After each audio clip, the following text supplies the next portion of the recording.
تاریخ انسانی میں وہ کون تھا جس نے خدا ہونے کا دعویٰ کیا؟ کس نے سب سے پہلے تاج پہنا اور پھر وہاں سے بادشاہوں میں تاج پہننے کا رواج چلا؟ کس نے خدا کے برگزیدہ نبی ابراہیم علیہ السلام کو آگ میں پھینکا؟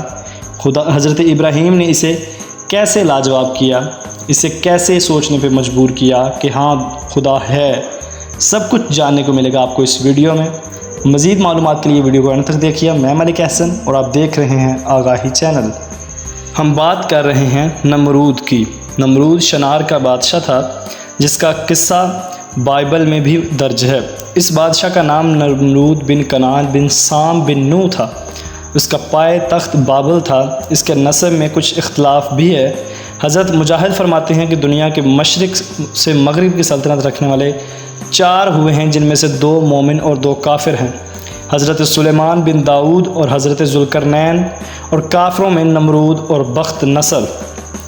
مفسرین کا بیان ہے کہ نمرود بن کنعان بڑا جابر بادشاہ تھا۔ سب سے پہلے اس نے تاج شاہی اپنے سر پر رکھا۔ اس سے پہلے کسی بادشاہ نے کبھی تاج نہیں پہنا تھا۔ یہ لوگوں سے زبردستی اپنی پرستش کرواتا تھا۔ کاہن اور نجومی اس کے دربار میں بکثرت اس کے مقرب تھے، اس کی عبادت کرنے والے تھے۔ نمرود نے ایک رات خواب دیکھا کہ ایک ستارہ نکلا اور اس کی روشنی میں چاند، سورج وغیرہ سارے ستارے بے نور ہو کر رہ گئے۔ کاہنوں اور نجومیوں نے اس خواب کی یہ تعبیر دی کہ ایک فرزند ایسا ہوگا جو تیری بادشاہی کے زوال کا سبب ہوگا۔ یہ سن کر نمرود بے حد پریشان ہو گیا۔ اس نے یہ حکم دیا کہ میرے شہر میں جو بچہ پیدا ہو وہ قتل کر دیا جائے اور مرد عورتوں سے جدا رہیں۔ چنانچہ ہزاروں بچے قتل کر دیے گئے، مگر تقدیرات الہیہ کو کوئی اور منظور تھا۔ اسی دوران میں حضرت ابراہیم علیہ السلام پیدا ہوئے اور بادشاہ کے خوف سے ان کی والدہ نے شہر سے 2 پہاڑ کے ایک غار میں ان کو چھپا دیا۔ اسی غار میں چھپ کر ان کی والدہ روزانہ دودھ پلا دیا کرتی تھیں۔ بعض مفسرین کا قول ہے کہ 7 برس کی عمر تک، اور بعض نے تحریر فرمایا کہ 17 برس تک آپ اسی غار میں پرورش پاتے رہے۔ جب نمرود نے اپنی ساری قوم کے روبرو حضرت ابراہیم علیہ السلام کو آگ میں پھینکا تو زمین و آسمان کی تمام مخلوقات چیخ مار مار کر بارگاہ خداوندی میں عرض کرنے لگیں کہ خداوند، تیرے خلیل آگ میں ڈالے جا رہے ہیں، اور ان کے سوا زمین میں کوئی اور انسان تیری توحید کا علمدار اور تیرا پرستار نہیں، لہٰذا تو ہمیں اجازت دے کہ ہم ان کی امداد و نصرت کریں۔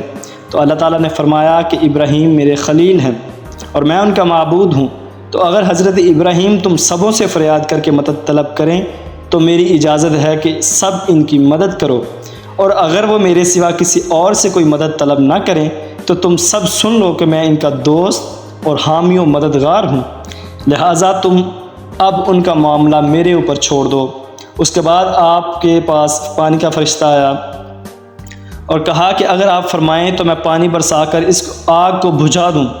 پھر ہوا کہ فرشتہ حاضر ہوا اور اس نے کہا کہ اگر آپ کا حکم ہو تو میں زبردست آندھی چلا کر اس آگ کو اڑا دوں۔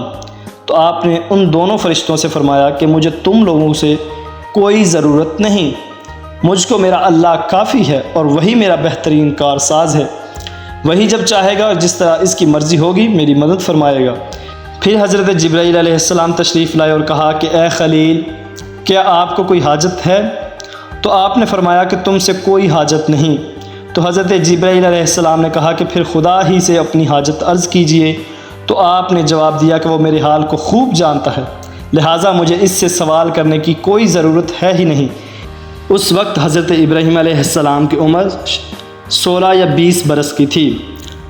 اس بارے میں کہ آپ کتنی مدت تک آگ کے اندر رہے 3 اقوال ہیں۔ بعض مفسرین کا قول ہے کہ 7 دنوں تک آپ آگ کے شعلوں میں رہے، اور بعض نے یہ تحریر کیا ہے کہ 40 دن رہے، اور بعض کہتے ہیں کہ 50 دن تک آپ آگ میں رہے۔ اللہ تعالیٰ کو ہی اس کا بہتر علم ہے کہ وہ کتنے دن رہے۔ نمرود نے آپ کے کلمہ حق سے تنگ آ کر ایک دن آپ کو اپنے دربار میں بلایا اور حسب ذیل مکالمہ بصورت مناظرہ شروع کر دیا۔ نمرود: اے ابراہیم، بتاؤ تمہارا رب کون ہے جس کی تم عبادت کرتے؟ تم لوگوں کو دعوت دے رہے ہو کہ اس کی عبادت کرو۔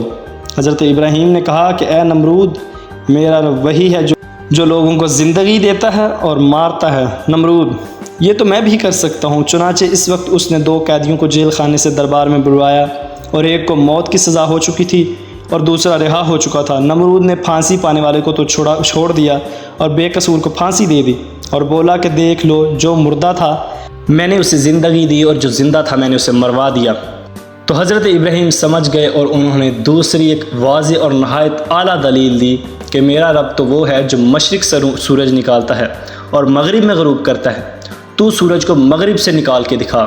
تو وہ حیرت زدہ ہو گیا اور لاجواب رہ گیا۔ تو دربار میں دوسرے لوگ آپ کی اس بات پر ایمان لے آئے۔ نمرود کا انجام بہت ہی خطرناک اور گھناؤنا ہوا۔ اس کے ناک سے مچھر داخل ہوا اور اس کے دماغ میں چلا گیا۔ وہ جب بھی کسی سے اپنے سر پہ مرواتا تو اسے سکون ہوتا، اور جب وہ نہ مرواتا تو اسے بے سکونی اور الجھن اور تکلیف ہوتی۔ تو اس طرح وہ دربار میں آنے والے ہر شخص سے اپنے سر میں جوتے مرواتا۔ اس کا انجام ایسا ہوا کہ 40 برس تک وہ ایسے اپنے سر میں جوتے مرواتا رہا جو بھی اس کے دربار میں آتا۔ تو آخر کار جو خود کو خدا سمجھتا تھا وہ 40 سال اپنے سر میں جوتے کھا کھا کے مر گیا۔ امید ہے کہ آپ کو یہ انٹرسٹنگ معلومات پسند آئی ہوں گی۔ مزید اس طرح کی معلومات کے لیے چینل کو سبسکرائب کر لیں، ویڈیو کو لائک کر دیں، اگر پسند آئی ہو تو اسے اپنے دوستوں کے ساتھ شیئر کیجیے۔ اپنا خیال رکھیے گا۔ خدا حافظ۔